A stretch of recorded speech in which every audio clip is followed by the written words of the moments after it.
Le slogan « Un toit, un Guinéen » se concrétise peu à peu dans le pays. Les chantiers lancés dans le cadre de la construction des logements sociaux sont pilotés par la Société nationale d'aménagement et de promotion immobilière SONAPI. La SONAPI est en train de mettre les bouchées doubles pour rendre ce projet réel. L'initiative est du président de la République, le professeur Alpha Condé. Reportage encore, Marie Tangana Camara. Les travaux de construction des logements sociaux ici à Ketaya, dans la commune de Dibreka, se poursuivent. Sur un domaine de 7 hectares, la construction de 314 logements est prévue par la SONAPI. À date, 10 villas sont prêtes à être habitées. D'autres fondations déjà réalisées attendent d'être élevées avec des briques à terre stabilisées. Le tout, nous avons 55 fondations, dont 15 fondations pour R+4. Et dans les 15 fondations, nous avons 9 fondations longues, et 9 fondations carrées et 6 fondations longues. Nous avons également 16 villas. Voilà. Et 24 R+1. Donc, comme vous avez déjà vu sur le site, nous avons réalisé d'abord 10 villas et 2 R+1. Voilà. Donc les 10 villas sont pratiquement finies. Ces bâtiments présentent des particularités sur le plan de la garantie avec un faible coût de réalisation. L'avantage, c'est que nous utilisons moins de matériaux importés. C'est ça en fait l'objectif. On utilise moins de ciment. Par exemple, lors de la pose, on n'utilise presque pas de ciment. Et lors de l'enduit des murs, c'est 40 à 20% de la surface qui est enduite. Et question ferraillage, presque on n'a pas de poteau. On utilise la force portante des murs pour supporter la charpente et les autres éléments. Ce projet de construction des logements sociaux initié par le président de la République est présent dans plusieurs villes du pays. À Kankan, sur 55 logements sociaux prévus, 10 sont déjà prêts. Farana, Mandiana et Sigiri ont bénéficié des rizeries construites par la Société nationale d'aménagement et de promotion immobilière. L'objectif est de changer l'image de nos villes et doter chaque citoyen d'un logement digne de nom. Public reportage à présent, visite de l'UNICEF ce mardi à l'Institut de nutrition et de la santé de l'enfant. Cette visite s'inscrit dans le cadre du mois de l'enfant.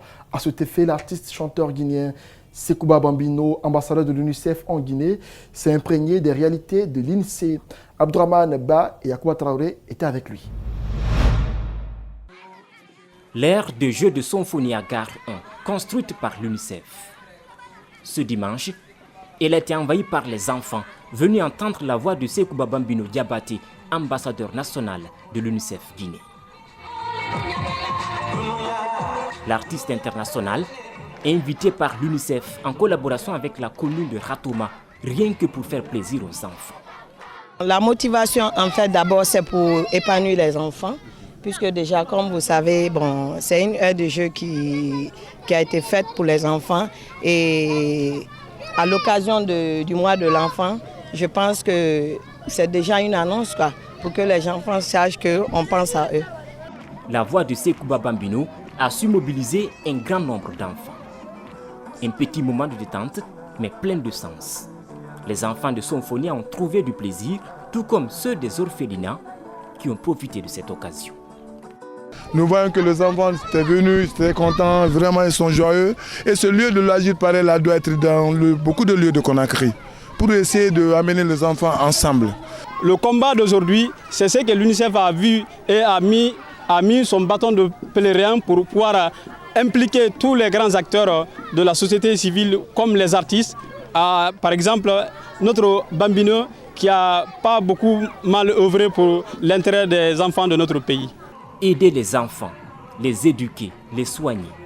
Sekouba Bambino, artiste international, ambassadeur national de l'UNICEF Guinée, est aux côtés des enfants depuis plusieurs années. Et le voici aujourd'hui encore avec eux. Pour lui désormais, la protection des enfants reste un combat de chaque instant.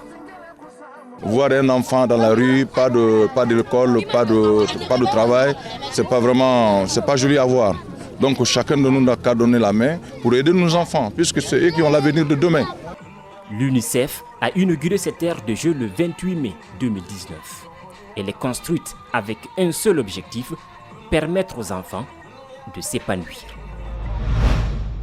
La société de logistique et de transport UMS vient de signer un contrat de transport avec l'association des personnes porteuses de handicap de Bokeh. 10 camions sont mis à la disposition de cette couche vulnérable pour leur permettre d'être autonomes avec le profit tiré de cette activité économique. Salifouli Fossissé et Malik Sangana Kamara signent cet autre reportage. La société UMS, dans son programme d'assistance sociale, a signé un contrat de partenariat avec l'association des personnes atteintes de handicap de Bokeh dans le cadre du transport. L'initiative est de permettre à cette couche vulnérable de pouvoir se prendre en charge et de participer au développement socio-économique du pays. Ce contrat va permettre de promouvoir l'insertion professionnelle des personnes vivant avec handicap pour montrer qu'elles ne sont pas obligées de vivre dans la mendicité, mais qu'elles peuvent saisir la chance pour pouvoir développer des activités et être vraiment autonomes et très bien réussir. Et ce contrat, en plus, va faire bénéficier à l'association des personnes handicapées de Bokeh 15% des bénéfices du transporteur.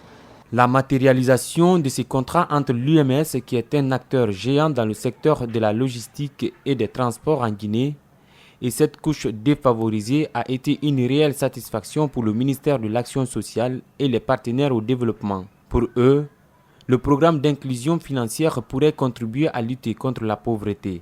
Ce signe est hyper réconfortant parce que c'est la matérialisation de l'un des pans importants de la politique d'intégration, d'autonomisation et d'insertion socio-économique de ces personnes handicapées. Donc pour nous, c'est une satisfaction à triple titre, puisqu'on inclut les personnes vivant avec handicap, donc les groupes vulnérables.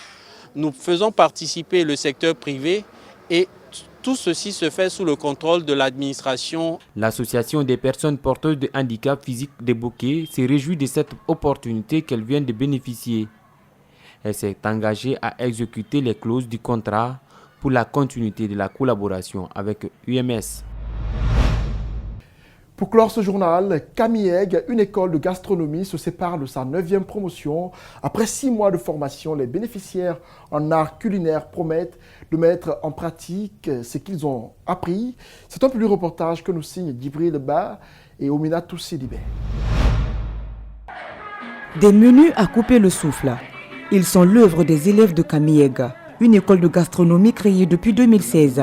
Sa formatrice revient ici sur les valeurs de ce temple de savoir.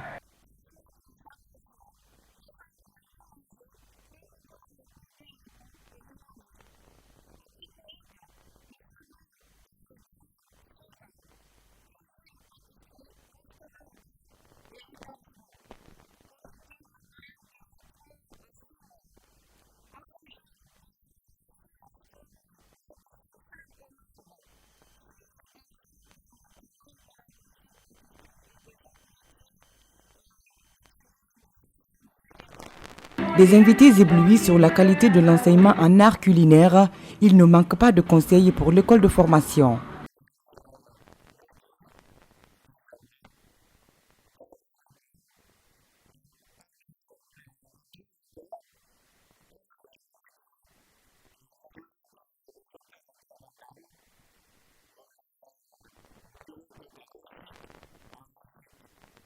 Au terme de 6 mois d'apprentissage, les élèves de Kamieg se disent satisfaits des enseignements reçus.